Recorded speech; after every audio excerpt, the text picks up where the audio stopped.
আসসালামু আলাইকুম। খামখেয়ালি পরিচিত আপনাদের সকলকে স্বাগত আর অনেক ভালোবাসা। তো আজকে আমি নিয়ে এসেছি আমের চাটনি, কাঁচা আমের চাটনি। তো এটা বাঙালি রেসিপি। তো দেখতেও দারুণ সুন্দর হয়েছে আর খেতেও দারুণ সুস্বাদু। তো চলুন দেখে নেওয়া যাক আমি কিভাবে বানাচ্ছি আচারটা। তো এখানে আমি নিয়েছি কাঁচা আম 3টে। তো এটা আমি ভালো করে পরিষ্কার করে ধুয়ে কেটে নেব।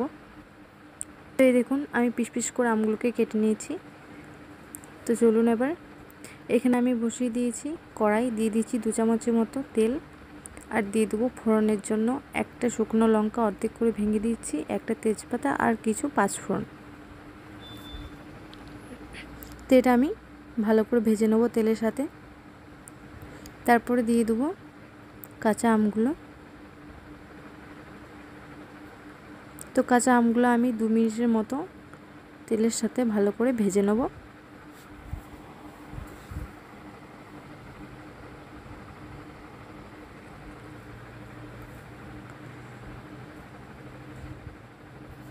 তো এখানে ভাজা হয়ে গেছে। এরপর দিয়ে দেবো কিছু মশলা। তো মশলা আমি এখানে হলুদ, লবণ আর একটু জিরে গুঁড়ো দিয়েছি। তো এটাও একটু ভালো করে মিক্স করে নেব 2 মিনিটের মতো। তারপর দিয়ে দেবো 1 বাটি মতো পানি আমটা সেদ্ধ হওয়ার জন্য। তো আমটা সেদ্ধ হবে, তারপর আমি এতে চিনি অ্যাড করব।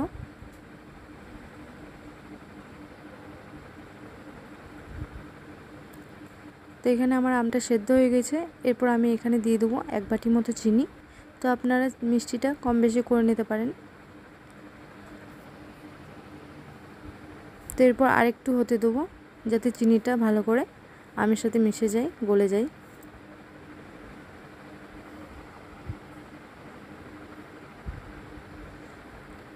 তো এখানে আমার চাটনিটা রেডি হয়ে গেছে। এরপর একটা পাত্রতে আমি ঢেলে নেব।